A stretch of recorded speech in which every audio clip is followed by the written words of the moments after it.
এই ভিডিওতে আমি আপনাদের দেখাবো যে কীভাবে আপনাদের ফেসবুক পেজ ডিঅ্যাক্টিভেট করে রাখবেন। তো ফেসবুক পেজ ডিঅ্যাক্টিভেট করার জন্য আপনাদের ফোন থেকে ফেসবুক অ্যাপ্লিকেশনটি ওপেন করবেন। ফেসবুক অ্যাপ্লিকেশন ওপেন করার পর আপনাদের পেজটি যেই অ্যাকাউন্ট দিয়ে তৈরি করা রয়েছে সেই অ্যাকাউন্টটিকে লগ ইন করে নেবেন। লগ ইন করার পরে এবার আপনারা ওপরে এখানে ডান দিকে 3টে লাইনে ক্লিক করবেন। 3টে লাইনে ক্লিক করার পর এইবার আপনারা এখানে আপনাদের নাম দেখতে পাবেন আর নামের পাশে একটি অ্যারো বাটন দেখতে পাবেন। তো আপনারা অ্যারো বাটনে ক্লিক করবেন। অ্যারো বাটনে ক্লিক করার পর এইখানে আপনাদের ফেসবুক অ্যাকাউন্ট দিয়ে যেই সমস্ত পেজগুলো তৈরি করা রয়েছে সেই সমস্ত পেজগুলো দেখতে পাবেন। এবার আপনারা যেই পেজটিকে ডিঅ্যাক্টিভেট করতে চান সেই পেজটিকে এখান থেকে সিলেক্ট করবেন। তো আমি এখানে TXT1 2 এই পেজটিকে ডিঅ্যাক্টিভেট করতে চাই। তো আমি পেজটিকে সিলেক্ট করলাম। সিলেক্ট করার পর দেখতে পাচ্ছেন পেজে কিন্তু সুইচ হচ্ছে। তো আপনারা একটু ওয়েট করবেন। তো ওয়েট করার পর আপনাদের পেজটি ওপেন হয়ে যাবে। এইবার আপনারা কী করবেন, ওপরে এখানে ডান দিকে 3টে লাইনে ক্লিক করবেন। 3টে লাইনে ক্লিক করার পর আপনারা নিচের দিকে চলে আসবেন। নিচের দিকে আসার পর এখানে একটি অপশান আপনারা দেখতে পাবেন সেটিংস অ্যান্ড প্রাইভেসি। তো আপনারা সেটিংস অ্যান্ড প্রাইভেসি এই অপশানেতে ক্লিক করবেন। এই অপশানেতে ক্লিক করার পর এইবার আপনারা এখানে একটি অপশান দেখতে পাবেন সেটিংস। তো আপনারা সেটিংস অপশানেতে ক্লিক করবেন। সেটিংস অপশানে ক্লিক করার পর এইবার আপনারা একটু নিচের দিকে চলে আসবেন।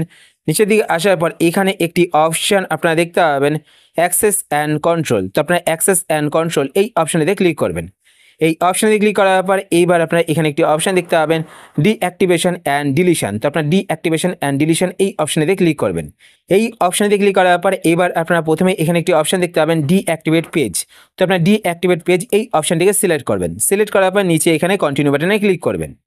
কন্টিনিউ বাটনে ক্লিক করার পরে এবার আপনারা এখান থেকে একটি রিজন সিলেক্ট করবেন যেই রিজনটির জন্য আপনাদের ফেসবুক পেজটিকে ডিঅ্যাক্টিভেট করতে চাইছেন। তো আমি নর্মালি এখান থেকে ফার্স্ট রিজনটা সিলেক্ট করে নিলাম। সিলেক্ট করার পর নিচে এখানে আপনারা কন্টিনিউ বাটনে ক্লিক করবেন। কন্টিনিউ বাটনে ক্লিক করার পর এইবার আপনারা নিচের দিকে চলে আসবেন।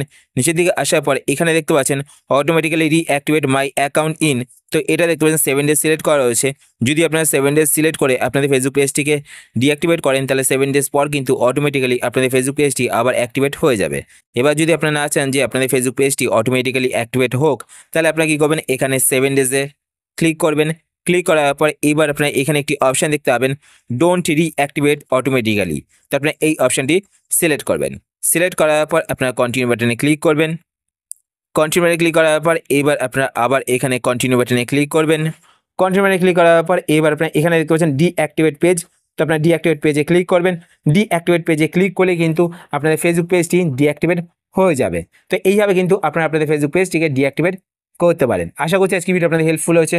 যদি হেল্পফুল হয়ে থাকে তাহলে অবশ্যই লাইক করে দেবেন। আর আপনারা যদি এই চ্যানেলে নতুন হয়ে থাকেন তো চ্যানেলকে সাবস্ক্রাইব করে পাশে বেল আইকনটি অল করে রাখবেন এরকম নতুন নতুন ইন্টারেস্টিং ভিডিও নোটিফিকেশন পেতে। আর আপনার যদি কোনো কোশ্চেন থেকে থাকে সেটা আপনারা কমেন্ট সাউন্ড করে জানাতে পারেন, আমি তাই রিপ্লাই করবো, সেটা নিয়ে ভিডিও বানানোর চেষ্টা করবো। আর যদি আপনার ফেসবুক পেজ থেকে ভিডিও দেখে থাকেন তো পেজটিকে লাইক এবং ফলো করে পেজের সাথে অবশ্যই থাকবেন। তো আজকের মতো পর্যন্তই, আবার দেখা হবে আপনার সাথে নতুন একটি ভিডিওতে। তো টাটা, সবাই ভালো থাকবেন।